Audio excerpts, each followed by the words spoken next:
namin po, siguro as a group din, before, lagi namin iniisip, ano yung unique selling point natin. Parang yun, nagsisimula po pag may bago kaming song, pag magre-release kami, ano yung bagong mapapanood nilang music video, ano yung kakaibang pwede natin gawin, anong klaseng kanta yung pwede natin gawin, ano yung pakulo, lagi namin iniisip yun.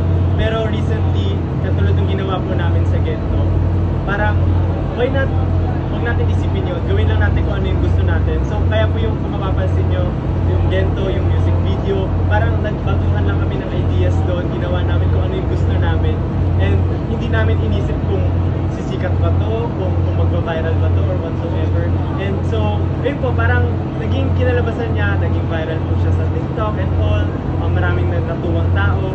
So, siguro po dun sa pagiging, kung ano lang yung gusto mong gawin, ipakita mo lang na without thinking of, parang overthinking kung anong isipin ng iba, kung anong gusto ng iba, gawin mo kung ano yung gusto mo. As long as happy ka and wala kang natatapakan tao, maganda pong bagay yun na sana makuha din ng ibang tao.